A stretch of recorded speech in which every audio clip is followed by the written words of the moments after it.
नमस्कार दोस्तों, स्वागत है आपका हमारे YouTube चैनल मैथ्स एलिवेशन पर। और मैं जय कुमार एक बार फिर आप लोगों की सेवा में हाजिर हूँ।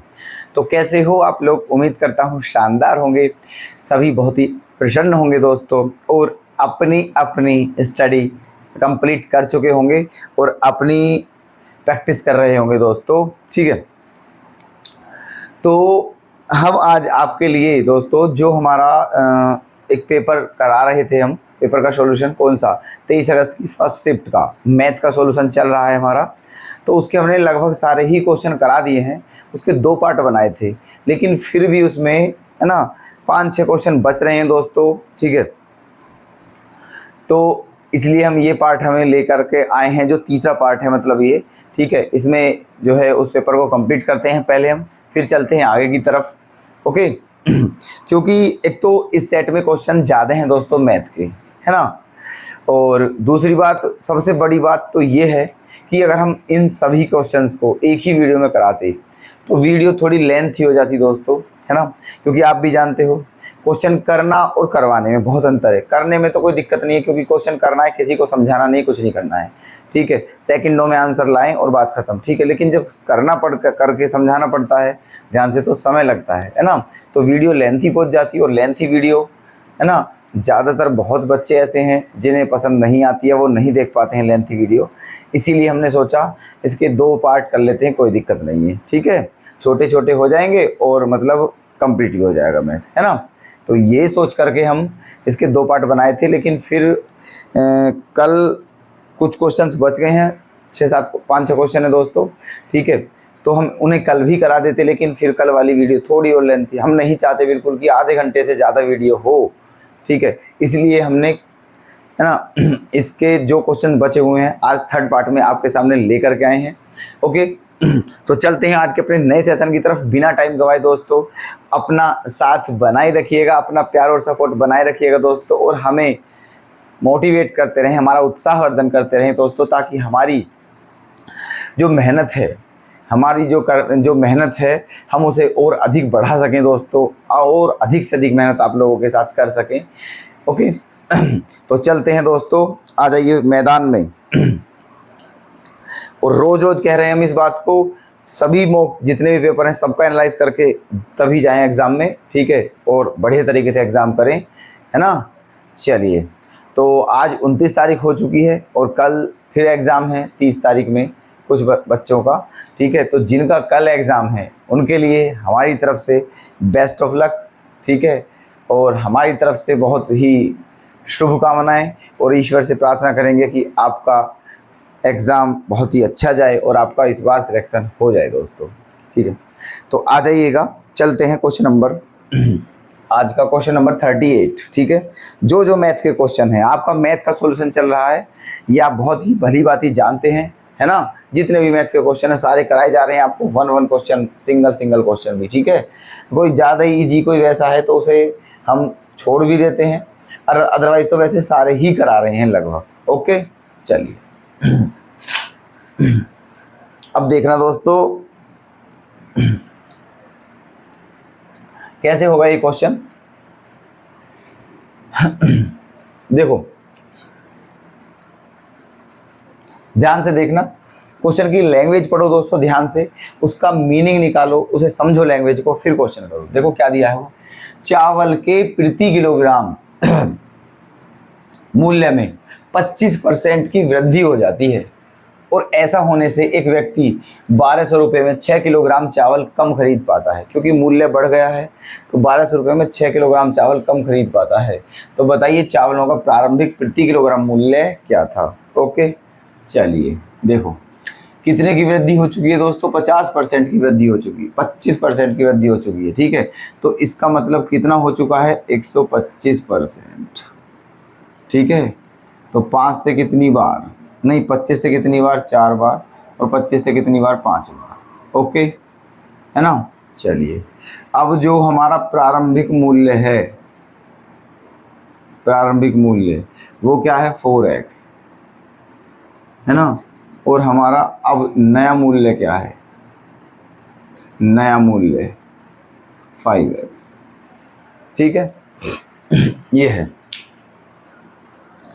देखो दोस्तों, हम जो क्वेश्चंस कराते हैं, हमारा उद्देश्य केवल एक होता है क्वेश्चन कराने का, क्वेश्चन लेंथी नहीं होना चाहिए, ठीक है। चाहे फिर वहाँ शॉर्ट ट्रिक लगानी पड़े, चाहे हमें कंसेप्ट से करना पड़े, कैसे भी करें, क्वेश्चन लेंथी नहीं होना चाहिए। पहला एफर्ट हमारे होता है। दूसरी बात ये, हम ये भी चाहते हैं कि मैथ को दोस्तों याद करना ना पड़े, लर्न करना ना पड़े मैथ को, क्योंकि ये समझने का सब्जेक्ट है, ठीक है। इसलिए हम क्वेश्चंस थोड़ा आपको समझाने के तौर से, समझाने के उद्देश्य से कराते हैं, ठीक है। चलिए, तो प्रारंभिक मूल्य ये था और नया मूल्य ये है। अब क्वेश्चन में क्या कहा है, स्टार्टिंग में कितना मूल्य था, 4x रुपए के 1 किलोग्राम, 4x रुपए प्रति किलोग्राम मूल्य था किसका, चावलों का। और आज जो है वो क्या है, 5x रुपए प्रति किलोग्राम, ठीक है। चलिए, जब ये मूल्य था चावलों का 4x रुपए प्रति किलोग्राम, तो 1200 रुपए के कितने चावल आते, ठीक है। आप बताइए हमें, 4x रुपए प्रति किलोग्राम मतलब 4x रुपए के 1 किलोग्राम है, तो 1200 के कितने आएंगे, है ना। तो 1200 के आ जाएंगे दोस्तों 1200 बटे 4x, ठीक है। और जब रेट 5x हो गया है, तो अब 1200 के कितने आएंगे, 1200 बटे 5x, ठीक है। अच्छा, अब ये बोला है कि जो पहले चावल हैं वो अब के चावलों से उनका रेट ज़्यादा हो चुका है, ठीक है ना। तो दोनों का डिफरेंस कितना हो चुका है दोस्तों, 6 किलोग्राम। दोनों का डिफरेंस ले लीजिए, 1200 बटे 5x माइनस, है ना, 1200 बटे 4x और बराबर कितना, 6, ठीक है। 6 किलोग्राम अधिक चावल आ रहे हैं, तो बराबर में क्या रख दिया है, 6। अब देखो कितना सिंपल क्वेश्चन है, कटिंग वटिंग करके आंसर आ रहा है सीधा सीधा, है ना। 5 का डिवाइड करेंगे तो कितनी बार जाएगा दोस्तों, 240 बार, 240, ठीक है।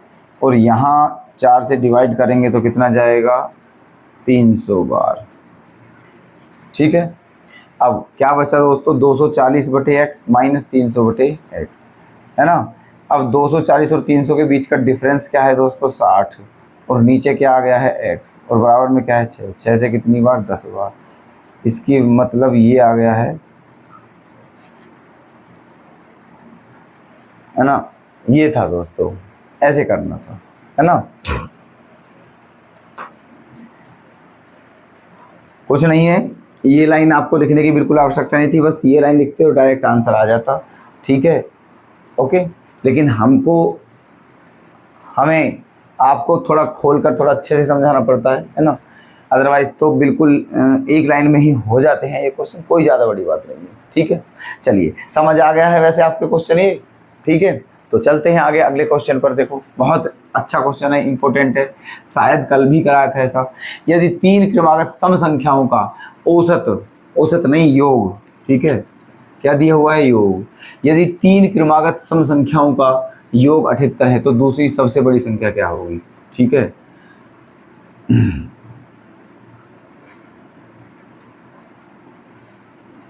3 क्रमागत सम संख्या दे दी है दोस्तों, ठीक है। ये एक है, ये दूसरी है और ये तीसरी है, ठीक है।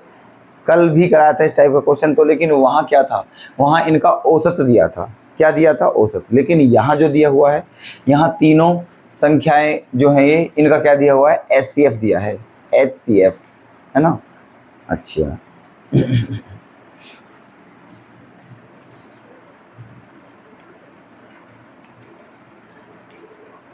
सॉरी दोस्तों, हम क्या बोल गए हैं, HCF, ठीक है, HCF नहीं दिया है ना। देखो, ध्यान कहीं और कन्वर्ट हो गया था दोस्तों, उसके लिए सॉरी, ठीक है। देखना क्या कहा है कि 3 क्रमागत सम संख्या हैं और उनका योगफल क्या है, 78, तो दूसरी सबसे बड़ी संख्या में बतानी है, ठीक है। चलिए, अब हमने आपको जब ऐसा क्वेश्चन कराया था तो वहाँ आपको औसत दिया हुआ था, यहाँ औसत नहीं दिया हुआ है, यहाँ 78 दिया हुआ है, योगफल दिया हुआ है, ठीक है। लेकिन ध्यान रहे, इस टाइप का क्वेश्चन अगर आपको आता है, ठीक है, तो सबसे पहले आप औसत निकालिए, बाकी का बात बाद में होती है, ठीक है।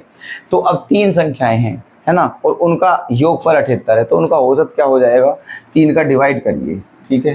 क्या करिए, 3 का डिवाइड योगफल में, तो कितना आ जाएगा, 3 दूनी 3 छम 26 आ गया है दोस्तों, ठीक है, क्या आ गया है 26। संख्या क्या थी 3, पहली, दूसरी और तीसरी, ठीक है, ये आ गया है। इसका मतलब 26, इन तीनों में से 26 जो है वो बीच की संख्या है, बीच की, यहाँ आएगा 26, ठीक है, बीच वाली संख्या है। अच्छा तो ये क्रमागत हैं दोस्तों तीनों, ये तीनों क्रमागत संख्या है। इसका मतलब 26 से पहले क्या होना चाहिए 24, और 26 के बाद क्या होना चाहिए दोस्तों 28 होना चाहिए, ठीक है, क्या होना चाहिए 28। अब आप ही देख लीजिए और हमें बता दीजिए फटाफट, ठीक है, कि बड़ी संख्या कौन सी है इन तीनों में। क्वेश्चन में कहा है दूसरी सबसे बड़ी संख्या क्या है, ठीक है, दूसरी सबसे बड़ी संख्या क्या है ना।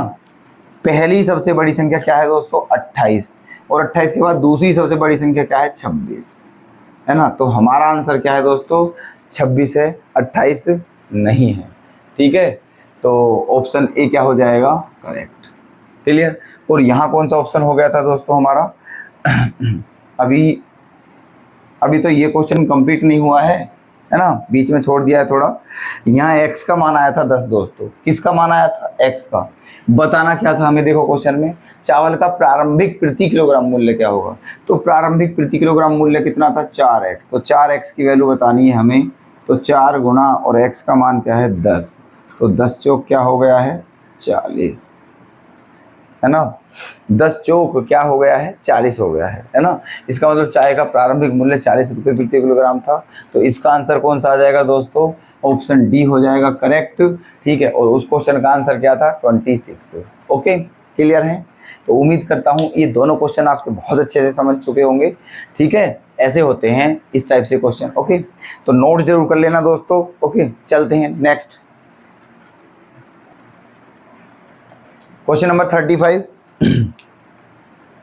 एक व्यक्ति ने एक घोड़े को 25% लाभ पर बेचा, यदि वह इसे 35% कम में खरीदता और 732 रुपये कम में बेचता तो उसे 36% का लाभ होता। तो बताइए घोड़े का क्रय मूल्य क्या था, ठीक है। चलिए देखना इस टाइप के क्वेश्चन को कैसे करेंगे दोस्तों, ठीक है। यहाँ हम आपको एक ट्रिक बताते हैं। देखो, एक व्यक्ति ने घोड़े को 25% लाभ पर बेचा, मान लीजिए उसने उसे 100 रुपये में खरीदा था, ठीक है, और 25% के लाभ पर बेचा तो 125 में बेच दिया, ठीक है। मान लिया 100 रुपये में खरीदा था और 125 में बेच दिया। अब क्या कहा है आगे, यदि वह इसे 35% कम में खरीदता, ठीक है, पहले 100 रुपये में खरीदा था, अगर 35% कम में खरीदता, इसका मतलब 65 रुपये में खरीदता, ठीक है, क्योंकि 35% कम का मतलब है 65%, और 100 का 65% तो 65 ही होता है, ठीक है। यदि वह इसे 35% कम में खरीदता और 732 रुपये कम में बेचता तो उसे 36% का लाभ होता। तो पहले से 36% के लाभ पर बेच दीजिए, ठीक है, 36% के लाभ पर, तो 65 गुना 136/100, ठीक है। 5 से कितनी बार 13 बार, 5 से कितनी बार 20 बार, है ना, और 4 से 5 बार, और 4 से 4 तिया 12, और 4 चौक 16, ये आ गया है, ठीक है। चलिए 13 की मल्टीप्लाई कर दीजिए, 13 चौका 52 का 2 हासिल 5, 13 तिया 39, 39 और 5 कितना 44, और बटे में क्या 5, ठीक है, ये आ गया है इतने रुपए में, है ना। अच्छा, अब क्वेश्चन का सिस्टम क्या बन गया है कि कोई वस्तु 100 में खरीदी और 125 में बेच दी, और अगर वो 65 में खरीद रहा है और इतने में बेच रहा है ना। तो अब देखना क्या बोला था 732 रुपये कम में बेचता, है ना। अब देखो पहले कितने में बेचा था 125 में, अब कितने में बेचा है इतने में, तो इन दोनों का डिफरेंस निकालो कितना होगा, ठीक है। इन दोनों का डिफरेंस कितना होगा, है ना। चलिए तो घटा दीजिए इन दोनों को, है ना। 5 एलसीएम होगा जब 5 की 125 में गुणा करोगे आप, है ना, तो 100 पंजे 500, 25 पंजे 125, 625 आ जाएगा, ठीक है। क्या आ जाएगा 625। इनका डिफरेंस ले लीजिए, किस किस का डिफरेंस 125 माइनस 442/5, इनका डिफरेंस ले लीजिए। तो यहाँ एक मानेंगे एलसीएम, तो कितना हो जाएगा ये 625 और माइनस 442, 42 और बटे 5। ओके, घटा दीजिए, 5 में से 2 जाएगा तो क्या बचेगा, 3। ठीक है, 5 में से 2 गया तो क्या बचा, 3। और 12 में से 4 गया तो क्या बचा, 8, है ना। 5 में से 2 गया 3, 12 में से 4 गया 8, और 5 में से 4 गए 1। 183 अपॉन में क्या आ गया है, 5। ठीक है, ये आ गया है।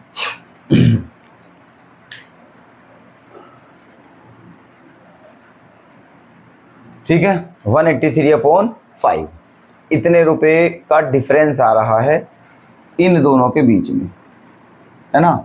चलिए, और ये जो डिफरेंस है कितने पर है दोस्तों, 100 रुपये पर है। ठीक है, कितने पर है, 100 रुपये पर, है ना। कहने का मतलब 183 अपॉन 5, इतने का जो अंतर है, ठीक है, ये जो अंतर है ये किस पर है दोस्तों, 100 रुपये पर। किस पर है, 100 रुपये पर।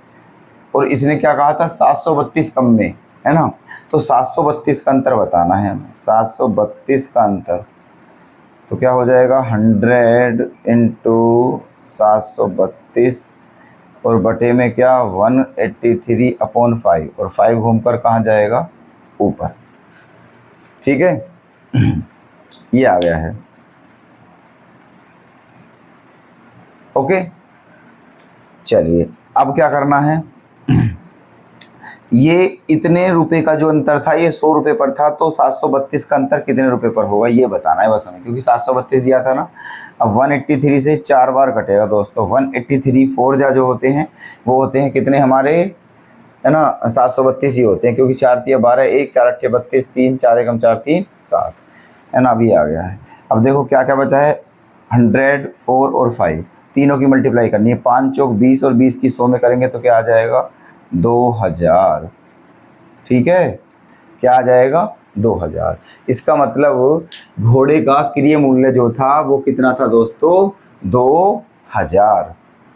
ठीक है, घोड़े का क्रय मूल्य 2000 था। ठीक है, चलिए तो ऑप्शन कौन सा, ऑप्शन डी हो जाएगा हमारा करेक्ट। Okay report. ठीक है, नेक्स्ट क्वेश्चन। कितना आसान क्वेश्चन है, देखो। एक बस 50 किलोमीटर प्रति घंटे की गति से 250 किलोमीटर की दूरी तय करती है, तो उसमें लगा समय बताना है। समय बराबर क्या होता है, दूरी बटे चाल। दूरी कितनी थी, 250, और बटे चाल कितनी थी, 50। तो 50 से कितनी बार जाएगा, 5। तो कितना आ गया है दोस्तों, समय 5 घंटे। ओके, इतना समय लगेगा। तो सी ऑप्शन क्या हो जाएगा, करेक्ट। ठीक है, चलिए यहाँ आ जाइए। अब इसमें क्या बोला है, ए बी सी का औसत कितना है, 60 किलोग्राम, है ना। ए बी सी का औसत 60 किलोग्राम है। ठीक है, ए बी सी का औसत 60, तो इन तीनों का योगफल क्या हो जाएगा दोस्तों, 60 तिया 180। 60 तिया 180, तीनों का योगफल आ गया। फिर क्या बोला है, ए और बी का औसत कितना है, 30, तो ए और बी का योगफल क्या आ जाएगा, 30 दूनी 60 आ गया है। ठीक है, आगे फिर क्या कहा, बी और सी का औसत 70 है, तो बी और सी का औसत 70 है, तो बी और सी का योगफल क्या होगा, 70 दूनी 140। क्लियर है बात। ठीक है, चलिए इन दोनों को प्लस कीजिए तो क्या आ जाएगा, a plus b plus c plus b बराबर 140 और 60 क्या होता है, 200। ठीक है, 140 और 60 क्या होता है, 200, है ना। अब बताना क्या है दोस्तों, हमें बी का वजन बताना है, बी का। ठीक है, ये इक्वेशन फर्स्ट थी और ये इक्वेशन क्या मान लो इसे सेकंड। बी का वजन बताना है। अगर इसमें से आप इसे घटा दोगे, है ना, तो बी का वेट आ जाएगा, है ना। तो क्या करना है दोस्तों, है ना, इक्वेशन 2 में से इक्वेशन 1 को क्या करना है, माइनस, है ना। तो ये तीनों खत्म हो जाएंगे, क्या बच जाएगा, केवल बी बच जाएगा, है ना। और 200 में से 180 गया तो क्या बचा, 20, है ना। इसका मतलब बी का वजन कितना आ गया है दोस्तों, 20 किलोग्राम। ठीक है, तो ऑप्शन सेकंड क्या हो जाएगा, करेक्ट। क्लियर। कोई दिक्कत तो नहीं है किसी को? ओके रिपोर्ट समझूं? ठीक है, तो बहुत सिंपल क्वेश्चन है, देख लो, आप देख रहे हो हम करा रहे हैं। ठीक है, मुझे नहीं लगता दोस्तों एक भी क्वेश्चन में दम वाली बात है ही नहीं। ठीक है, और अगर आप दोस्तों ये क्वेश्चन भी अगर गलत करके आते हो एग्जाम में तो बड़े ही दुख का विषय होगा। ठीक है, इतना इजी मैथ नहीं आएगा आपको, कहीं भी नहीं मिलेगा। ठीक है ना, चलिए आगे चलते हैं। क्वेश्चन नंबर है 107। ठीक है, देखो ये किसका है दोस्तों? वेन डायग्राम से भी हो जाएगा ये। ओके, इस टाइप का क्वेश्चन हमने एक सेट में कराया था, शायद 2024 मतलब जो 24 अगस्त का था उसकी सेकंड शिफ्ट में जो कराया था, शायद उसमें कराया था ऐसा क्वेश्चन। ठीक है, चलो देखिएगा ध्यान से दोस्तों। क्या है क्वेश्चन? अब आप यहाँ से एक बात नोट करना, ठीक है, कि देखो ये क्वेश्चन इस शिफ्ट में भी आया है और मैंने पहली शिफ्ट में भी कराया था। ठीक है, ये पाई चार्ट वाला क्वेश्चन इस टाइप से, ये भी, मतलब आप यहाँ से ये रिलेट करने की कोशिश करना दोस्तों।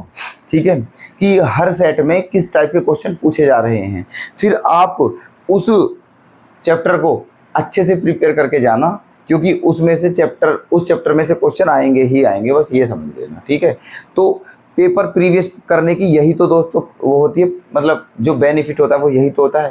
प्रीवियस पेपर करके हमें ये पता लग जाता है कि मतलब जो है एग्ज़ाम किस टाइप से आ रहे हैं, एग्जामिनर क्या क्या पूछना चाह रहा है, ठीक है, क्या क्या पूछ रहा है, तो इस बात का हमें क्या लग जाता है, पता लग जाता है। तो उसी के हिसाब से फिर हम अपनी प्रिपरेशन को और मतलब सही कर लेते हैं। ठीक है, ये फ़ायदा होता है प्रीवियस पेपर करने का। ओके, चलिएगा देखो, 40 छात्रों की एक कक्षा में 15 छात्र क्रिकेट खेलते हैं और 15 छात्र टेनिस खेलते हैं एवं 5 छात्र दोनों खेल खेलते हैं। तो बताइए दोनों में से कोई भी खेल नहीं खेलने वालों की संख्या क्या होगी? ओके, चलिए वेन डायग्राम बना सकते हो आप। ये बना दिया वेन डायग्राम, है ना। ये 2 गेम हैं ऐसे, ये कौन कौन से हैं दोस्तों? एक क्रिकेट है ना, C4 क्रिकेट। ठीक है, एक क्या है? क्रिकेट, और एक क्या है? टेनिस। ठीक है, अच्छा, और टोटल जो स्टूडेंट हैं वो कितने हैं दोस्तों? 40, है ना। टोटल स्टूडेंट कितने हैं? 40। कहा क्या है? 15 छात्र क्रिकेट खेलते हैं, 15 छात्र क्रिकेट खेलते हैं, तो 15 छात्र कहाँ आ गए हैं? यहाँ आ गए हैं। ठीक है, और 15 छात्र टेनिस खेलते हैं, 15 छात्र टेनिस खेलते हैं, वो यहाँ आ गए हैं, और 5 छात्र दोनों गेम खेलते हैं। ठीक है, अब देखो जब आप इससे करो ना दोस्तों, ठीक है, जब आप वेन डायग्राम बनाओ ये वाला, तो यहाँ से एक काम किया करो, सबसे पहले उस पोर्शन को भरा करो जो कॉमन हो। ठीक है, सबसे पहले उस पोर्शन को भरना है जो कॉमन हो। तो कॉमन कौन सा है? ये। ठीक है, मतलब जो ये वो हैं जो क्रिकेट और टेनिस दोनों खेलते हैं। तो कितने हैं उन लोगों की संख्या? 5। तो सबसे पहले ये भरा मैंने, 5 लिख दिया। ठीक है, अब भरते हैं दोनों को। अब क्या बोला है? क्रिकेट खेलने वालों की संख्या कितनी है? 10। तो 10 करना है ये पूरा कंप्लीट, नहीं 15, तो 15 करना है। तो 5 तो पहले से ही है, तो इसका मतलब यहाँ क्या लिख दीजिए? 10। ठीक है, क्या लिख दिया है? 10, क्योंकि 10 और 5 क्या हो गया है? 15। 15 हो गए क्रिकेट खेलने वाले। इसी प्रकार टेनिस वाले भी कितने हैं? 15। तो 5 तो यहाँ लिखा हुआ है, 10 लिख दीजिए यहाँ। ठीक है, हो गया है पूरा बना। ठीक, अब हमें क्या बताना है? उन छात्रों की संख्या बतानी है जो ना ही तो क्रिकेट खेलते हैं और ना ही टेनिस खेलते हैं। तो बहुत ईजी बन चुका है अभी ये। ठीक है, टोटल कितने हैं दोस्तों स्टूडेंट? 40। 40 में से घटा दीजिए। ठीक है, 40 में से घटा दीजिए किस किस को? ये 10 जो है ना, अब ये केवल क्रिकेट वाले हैं दोस्तों, केवल क्रिकेट वालों को घटाइए, केवल टेनिस वालों को घटाइए, और दोनों को घटाइए। ठीक है, तो 10 और 10 20 और 5 25 आ गया है। ठीक है, तो 40 में से 25 घटाने के बाद क्या आ जाएगा दोस्तों? 15। ठीक है, जब 40 में से आप 25 घटाओगे तो 15 आ जाएगा, और यही आपका क्या हो जाएगा दोस्तों? आंसर। ओके, तो सी ऑप्शन क्या है? करेक्ट। ठीक है, बताइए समझ आया नहीं आया? बहुत ही प्यारा क्वेश्चन है, बढ़िया। आप इसे प्रिपेयर, ये मेथड सीखने ना, मेथड, ठीक है, नोट करना क्वेश्चंस। ठीक है, ये कंसेप्ट कैसे किया है हमने? सबसे पहले उसको भरते हैं जो कॉमन पार्ट होता है, फिर बचे हुए को भरते हैं। ठीक है, ये 15 करना था तो 5 पहले ही था, तो यहाँ 10 लिखा, 15 नहीं लिखा मैंने, यहाँ केवल 10 लिखा, क्योंकि 10 और 5 15 हो गए, ऐसे यहाँ करा और फिर कर दिया है। अब ये 10 जो है ना, ये केवल क्रिकेट वाले हैं, ये 10 जो हैं ये केवल टेनिस वाले हैं, और ये 5 जो हैं क्रिकेट और टेनिस दोनों वाले हैं। ठीक है, ऐसे। नेक्स्ट क्वेश्चन आइएगा। ये अंतिम क्वेश्चन है दोस्तों इस पेपर का, ठीक है। बाकी सारे हमारे कंप्लीट हो चुके हैं क्वेश्चन जितने भी हैं मैथ के, ठीक है। चलिए इसमें क्या बोला है, देखो ये पाई चार्ट दिया हुआ है, ठीक है। इसमें क्या क्या दे रखा है, ये बाजार का ऋण है कितना, 29,952 करोड़, ठीक है। ये विदेशी सहायता है 11,486 करोड़, ये SPVS है 5252 करोड़, और ये टोल है 4910 करोड़, और ये क्या है दोस्तों वार्षिकी, ठीक है 6000 करोड़। मतलब ये सारी रकम दोस्तों करोड़ों में है, ध्यान रखना, ठीक है। ये सारी जो रकम है ये किस में है, करोड़ में, है ना। चलिए अब क्वेश्चन पढ़ते हैं, क्या बोला है। एक आउटसोर्स एजेंसी द्वारा, ठीक है, एक आउटसोर्स एजेंसी द्वारा टोल संग्रह के माध्यम से, टोल संग्रह कहाँ है दोस्तों हमारा, ये रहा, ठीक है। टोल संग्रह के माध्यम से 4910 करोड़ के साथ, 4910 करोड़ बिल्कुल सही बात है, 4910 करोड़ ही दिया हुआ है यहाँ भी, ठीक है। 10 करोड़ के साथ परियोजना का समर्थन करने के लिए, ठीक है, परियोजना का क्या करने के लिए, समर्थन करने के लिए अधिकतम 20% कमीशन का प्रावधान करते हुए, ठीक है। अधिकतम कमीशन कितना है दोस्तों, 20% कमीशन है, ठीक है, का प्रावधान करते हुए आउटसोर्स एजेंसी को कुल कितनी राशि एकत्र करने की अनुमति दी जानी चाहिए, ठीक है। तो टोटल राशि या टोटल मनी कह सकते हो आप, टोटल मनी कितनी हो जाएगी, एक तो 4910 करोड़ रुपए हो जाएगी, ठीक है, प्लस 4910 करोड़ का कितने परसेंट हो जाएगी, 20%, ठीक है। टोटल बतानी है तो 4910 ये हो गई, और प्लस इस पे 20% का जो है वो क्या है 20% कमीशन प्लस ये देना पड़ेगा, तो इतना देना पड़ेगा टोटल, ठीक है। चलिए अब क्या हुआ है देखो, 2 जीरो से 2 जीरो कैंसिल हो चुकी हैं, है ना। अब क्या आ जाएगा यहाँ से दोस्तों, 491 आ गया है कॉमन, इन दोनों में से 491 आ गया है कॉमन, तो यहाँ क्या बचा है दोस्तों, 10 बचा है, ठीक है, प्लस यहाँ क्या बचा है, 2 बचा है, तो 10 और 2 क्या हो जाएगा, 12, ठीक है, 12। अब इसमें 12 की गुणा कर दीजिए, 12 कम 12 का 2 हासिल 1, 12 निम्न 108, है ना, 108 और 109 का 9 हासिल 10, है ना, हासिल 10, और 12 चौक 48 और 10 48 और 10 58, ठीक है। 12 चौक 48, 48 और 10 क्या होते हैं 58, तो कितना आ गया है दोस्तों फाइनल आंसर 5892 करोड़। मतलब टोटल इतने की राशि एकत्र करनी पड़ेगी या एकत्र हो जाएगी, ठीक है, 5892 करोड़, ओके। और यही हमारा आंसर हो जाएगा, क्लियर, तो ऑप्शन सी हो जाएगा करेक्ट, ओके। ये था, ठीक है।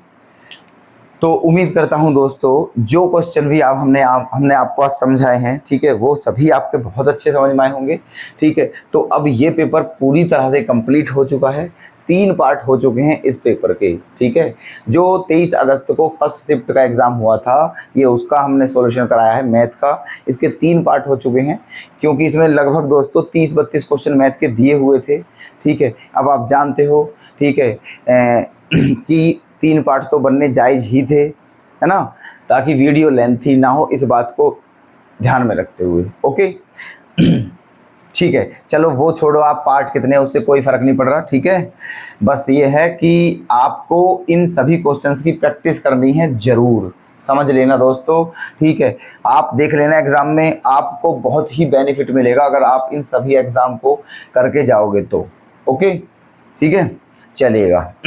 तो आज की अपनी इस क्लास को बस अब हम यहीं विराम देते हैं दोस्तों, और अब आपसे नेक्स्ट वीडियो में मुलाकात करते हैं। तब तक के लिए आपसे अनुमति लेना चाहेंगे और आपको एक एडवाइस भी देते जाएंगे कि अपना प्रैक्टिस का लेवल बिल्कुल कम ना करें, ठीक है, प्रैक्टिस का लेवल बिल्कुल कम ना करें, बिल्कुल ओके रिपोर्ट रखें दोस्तों, ठीक है। बस अब 2 ही दिन में एग्ज़ाम, मतलब 2 दिन हैं और ये एग्ज़ाम है आपके, ठीक है। बहुत अच्छे से जितना कर सकते हो उतना कीजिए, और हमारे लायक कोई भी सेवा हो तो दोस्तों हम हमेशा आपके लिए हाजिर हैं, ओके। और हमारा भी ध्यान रखिएगा दोस्तों, हमारा भी ध्यान रखिएगा प्लीज़। अपना प्यार और सपोर्ट देते रहिएगा, बस हमें और कुछ नहीं चाहिए, बस आपका प्यार चाहिए दोस्तों, बस उसे आप हमारे ऊपर बनाए रखिएगा, ठीक है।